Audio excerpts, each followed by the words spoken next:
تعادل امام النيجر ثم فوز كان مهم جدا على منتخب مالي، لديه امل في الوصول والترشح بعدما خسر في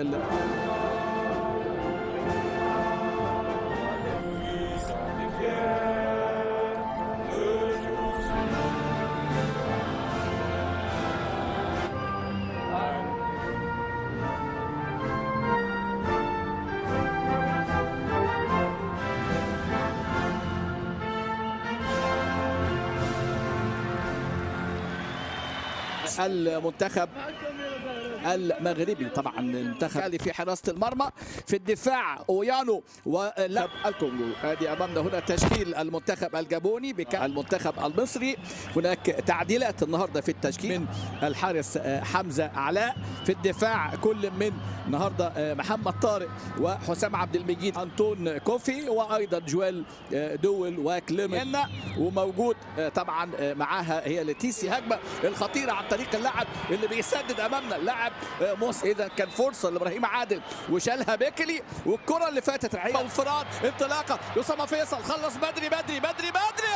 اسامه فيصل مهم قوي، دي الكره اللي بقول لحضراتكم عليها اللي فيها اهو التدخل من حارس المرمى فرانسوا بيكلي، كان طرد في مباراه اللقطه اللي فاتت. ادي موسانجو، كرة خطرة جدا، عدى من هذه الكرات لكن على طول حاتم سكر، حاتم عدى بمهارة. الناس بتشوف المساحات دي امام منتخب اقوى هو المنتخب المالي، 34 وافريقيا هو رقم 5. ودي كرة اغلب اللاعبين لاعبين محليين. خطورة الكرات، استخلاص حلوة قوي فيها فكرة.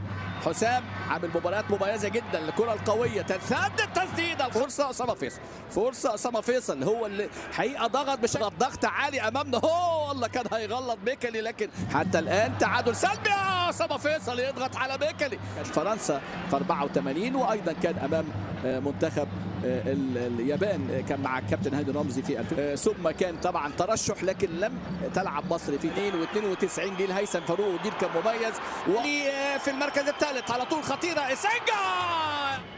ادي الكرة عدى، بص هنا عدى من حسام عبد المجيد، لكن يا ولد الكرة خطيرة جدا من جانب اللاعب بطوطي، ورائع حمزة علاء في هذه المباراة. خطيرة كرة بتاع جهاد عدى من جهاد، خطيرة كرة حذاري من هذه الكرات يا ولد. يعني ممكن اكون مجامل لان الاداء المصري مش يعني بص الكرة دي يقول له اتشديت، لكن حكم اللقاء ده عامل 3 فاول. اللاعب على فكرة عنده 17 عام.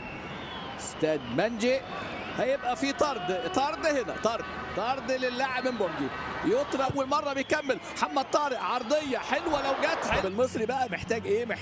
محتاج كتير. علي زعزع يلعبها حلوه قوي. اسامه فيصل في ده موسانجو، واحده بالكرات الخطيره. ادي ابراهيم عادل على الرقابه، عدى حلو ابراهيم، ولكن العديل وسجل في مرمى البنك الاهلي. فرصه كبيره يتحسن مع التبديلات اللي اجراها حسام عبد المجيد. يلعب كره حلوه حسام، الاستلام يفرق، حتى الراجل في ظهر اسامه، توغل حلو اسامه، مرعوبه عرضيه. جيريمي موسانجو، شوف يعني رامنزيلا خطير امامنا اهو، اخطر لاعب وتوغل جيريمي موسانجو. هل في افار؟ بص موسانجو جمل النتيجه. خطر الكرات دي خطيره. خلي بالنا 10 لاعبين منذ الدقيقه 42 من الشوط الاول. احمد عاطف من فوق حارس المرمى، بص كره ابراهيم عادل استلم، لكن مضيع المنتخب المصري اللي حتى الان منتخب الجابون ناجح لان لعب كره عاليه. محمود صابر يريح كره، لمسه حلوه قويه، كره معموله حلوه قوي، معموله حلوه هدف. دي جمله الركنيه اتعملت ومحمود صابر، ولكن اخيرا الركنيه معموله في محمود صابر. ياتي بالقمه يعني مش محتاجه الكونسولتو ده. يلعب مع فريق نادي سموحه،